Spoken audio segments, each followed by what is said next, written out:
So good afternoon, good morning. This is Mark Johnson from Loyalty360. Hope everyone's happy, safe, and well. I want to welcome you back to another edition of Loyalty Live. In this series, as you know, we talk to leading agencies, technology partners, and consultants in customer channel and brand loyalty about the technology trends and best practices that impact a brand's ability to drive unique experiences, engagement, and most importantly, customer loyalty. Loyalty Live allows a deeper insight into the state of customer loyalty as we surface some of the challenges from brand marketers that we speak with and use these Loyalty Live sessions as a pragmatic and empirically driven response to those challenges. And that allows brands to understand and elevate the challenges and opportunities before them. So looking forward to this call. And today we have Gabriele Giancola, who's the co-founder and CEO of Qiibee. How are you today? Very good, Mark. Thank you very much for having me here. I'm very excited about the conversation with you. Absolutely. Thank you very much for taking the time.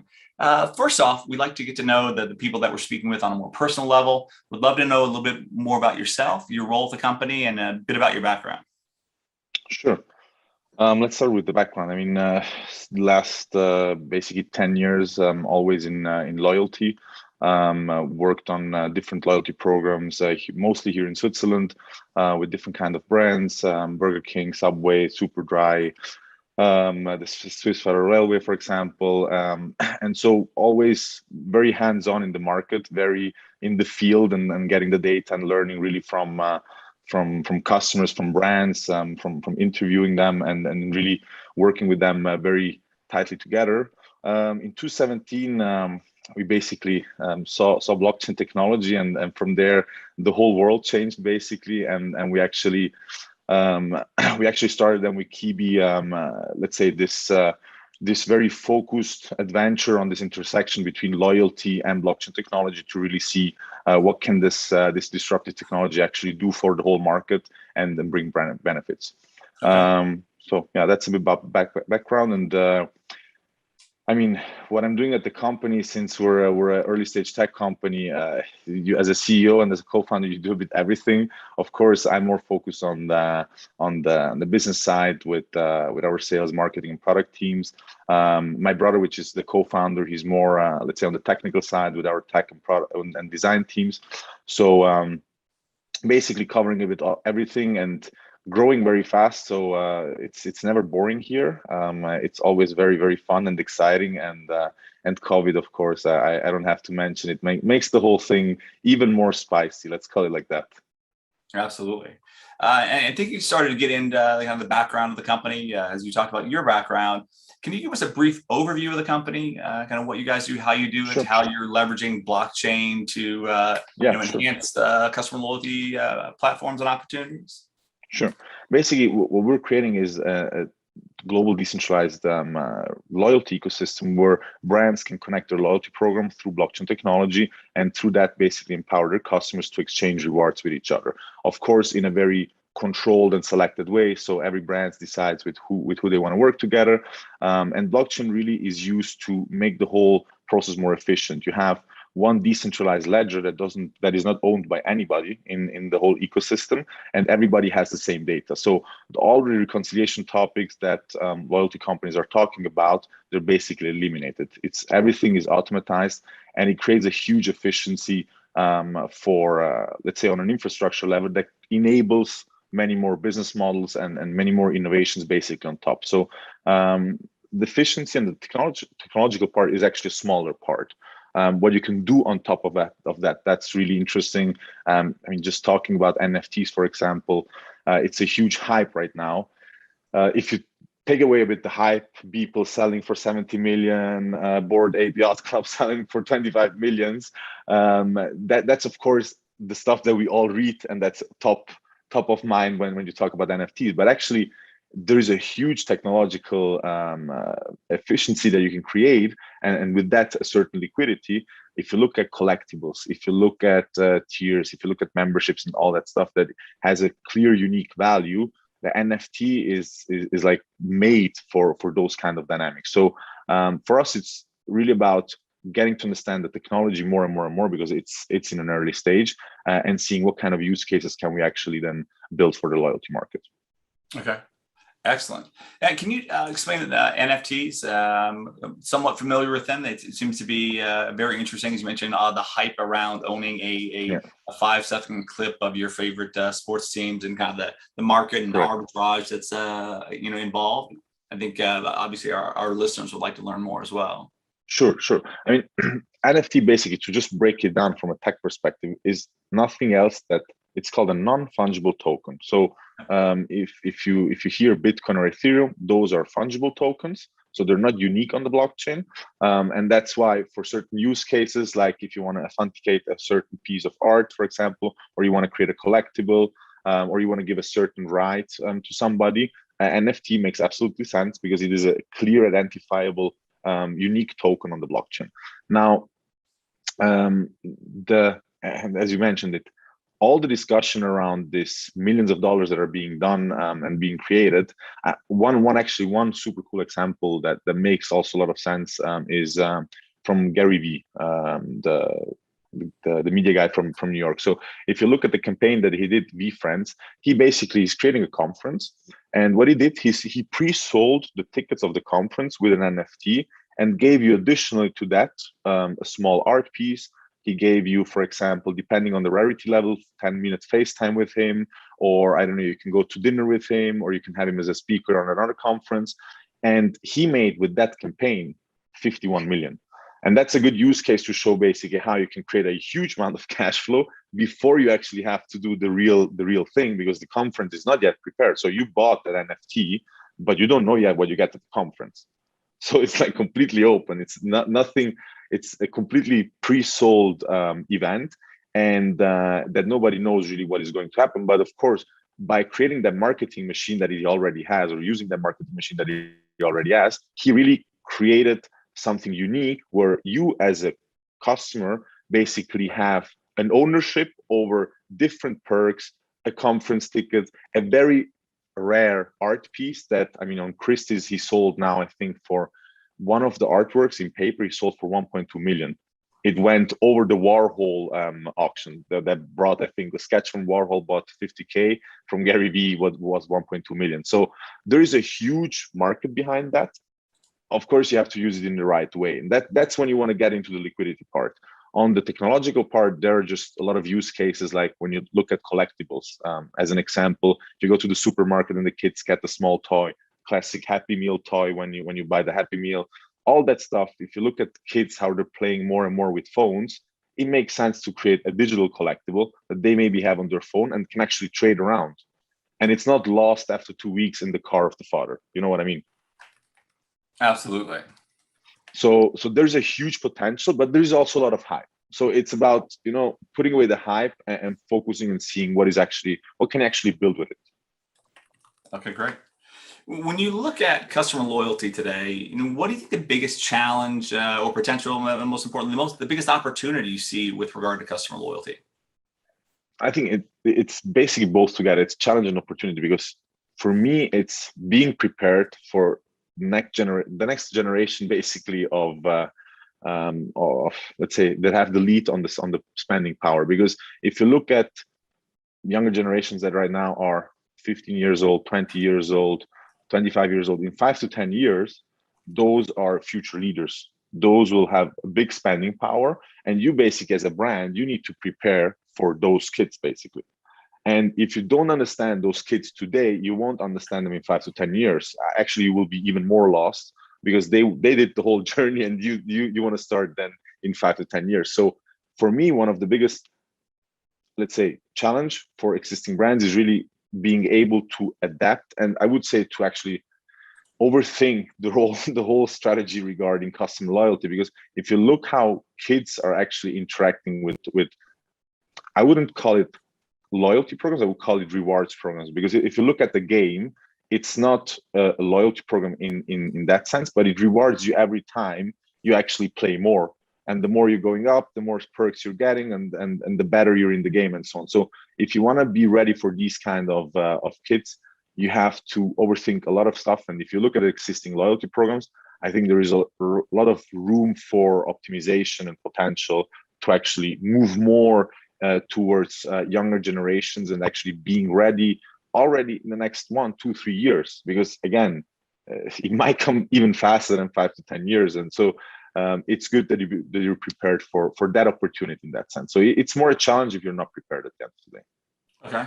When you look at the loyalty program design, you've talked a little bit about how it's changing, how it's evolving. How do you feel loyalty program design has changed over the last few years? I mean, actually, I was just thinking about a blog post that we did about the history of loyalty, and we started back, I don't know, in 1700 with the copper tokens. So the first loyalty programs were copper tokens, where you basically bought something, you got a copper token, and then when you had 10 copper tokens, you got something for free, for example. So if you think about that, the copper token was used 300-400 years ago, and that a few brands today, and I was at the hairdresser 3 weeks ago, and I actually saw it from a pretty big brand. They still had stamp cards in the hairdresser, and they expected the person at the point of sales to ask me, "Hey, do you want to take part of this stamp program?" And if they see that, I have to say, okay, there is a lot of change happening, and a lot happened in the last few years, because you see brands that actually know how to use new technologies and how to actually make new designs that are for new generations and new behaviors at the end of the day. Because 10 years ago, we had a different world than today, and a lot changed in the last 10 years. So if you have the same setup as 10 years ago, most probably you will have the pain. You will already see the pain, or you will start having it in the next few years. So the design, as I mentioned a bit before, what I believe a lot is that since you see kids so much into games, so much into all the time on social media, all the time on games, all the time being connected. So there is a huge need for that instant satisfaction, and for that in that sense, being together and also being free in that sense. So not having rules. I think that older generations are more used to rules. You know what I mean? Like, this is the way it works. You have to follow it. And okay, I do it. Younger generations have so many options in front of them. You can't give them rules. And so this also changes completely the design of a program, because you now have to start thinking, how can I bring the most value to these customers without, let's say, being a pain to myself as a brand, so that I maybe have a disadvantage of it, but at the end of the day, I can't harm the customer. Yep. Or take value from him just because I have the feeling that I bring him in the direction that I want. That, from my perspective, won't work in future. Okay. When you look at brands today, they're trying to increase the efficacy of their customer loyalty programs, their reward programs, customer experience strategies. What is a piece or two of advice that you would share with brands, maybe that you're helping your current list of brands with, that can help them improve their customer loyalty or customer experience strategies? Honestly, one keyword: open up. Or let's say 2 words, 2 keywords: open up. In the sense of, as I just said before, the future goes, and you see just look at the last 20 years, just with internet, the huge amount of information flow that is available to everybody. So it's already difficult to have that information asymmetry that was a big talk before the internet, because you literally had information asymmetry. Not everybody had the same amount of information. It's still like that, but it's much smaller. And the second thing, social media. Like, those 2 events changed so much how we're thinking about everything, from shopping, from living, from living. I mean, the Facebook crash 1 or 2 weeks ago, it literally stopped the world. I had the feeling. Everybody was like, "Oh shit, I can't go on Instagram. WhatsApp doesn't work. Oh, I can't go on Facebook." So we're so depending from these bigger ecosystem and having more freedom and having more information, that I think it just makes sense for you as a brand. When you think about loyalty is not forcing somebody into a narrow relationship. Loyalty is giving freedom and being open and partnering with other brands. And that's the core of what we're doing. Our ecosystem aims to connecting brands and giving more freedom to users. And that's what I think is the piece of advice that I would give to brands. Okay. Open up, guys. Absolutely. And is there a current trend or new technology, or even an idea that you think is important for brands to be focusing on, to be thinking about with regard to customer loyalty today? For me, yeah, like I have a pretty clear, let's say, view on what kind of technologies will shape loyalty in the next few years. I think that there are two on let's say blockchain. I think I don't have to mention it because otherwise I wouldn't work on it. So of course, blockchain is the first one that, from an infrastructure perspective, it will open up so many more opportunities by giving more efficiency, that it's a no-brainer. That and with that connected NFTs and so on. So that's for me the infrastructure level. Now on top you will have AI, because basically what you need is, you have so much data in customer loyalty. It's a no-brainer to take an AI and to actually get the data analyzed, to learn from that data, and to always evolve. So not I get data every month and I analyze it.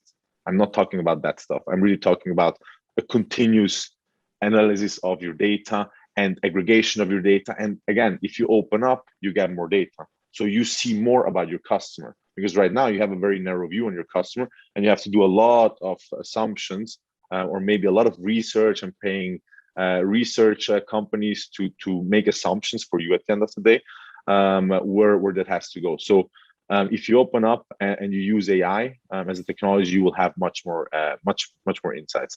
And then from let's say experience perspective, what I just said before, I think gaming will be one of the driving forces when you talk about loyalty design, when you talk about loyalty experiences and so on. So those are for me the three. Let's say if I would have to give you advice, what will you have to put in your tech stack, that's what I would tell you. Okay. And gaming, you're talking about gamification, kind of yeah, really exclusivity, but not even going back to the kind of the non-fungible tokens as well, correct? completely. Like there are, I mean, we see for example right now we have we're looking at different use cases with a few brands, where we have, for example, either on the redemption side, you have stuff like the NFT to skip the queue, for example. So you can, with your points, you buy that NFT, and the next time when you have like 10 people waiting at the coffee shop, you can just skip the queue because you have that VIP NFT. You know what I mean? That's all stuff. Brand doesn't cost anything on the redemption side. You're selling a huge experience. The cool thing is, the next step would be, now there is just a limited amount of these NFTs, of the skip the queue NFTs, and Mark would like one of those NFTs. Maybe you're actually willing to pay me more points because you want to have that NFT, because you're always in a hurry and you need your coffee fast. So that's something where you actually, that secondary market that is already happening. I mean, you can buy miles, you can do so much stuff. If you go on eBay, you can buy full accounts. Of course, brands don't want that, but that's what I'm saying with opening up, because if your customer is already doing it, you maybe should start listening, and you should start thinking, how can I do that in an environment that I can actually steer as a brand, but my customer is happy? And that's where the solution has to be headed. You know what I mean? Not like, I don't want you to do that, you can't do that. Yeah. Okay, interesting. Well, and then the last question I have, and I think you've talked about this a little bit, kind of opening up a little bit. How can brands reimagine their customer loyalty programs, as a potential vehicle to increase customer lifetime value, to increase engagement? We see a lot of brands looking for new technology, new strategies. They're reimagining the programs from kind of the get-go. What do you suggest brands do to kind of reimagine their programs? So if I would have to, let's say if a brand said, hey, I want to reimagine the whole program for the next 5 years, for example, where are we going? Honestly, it has to be, I think it has to be working on it from scratch.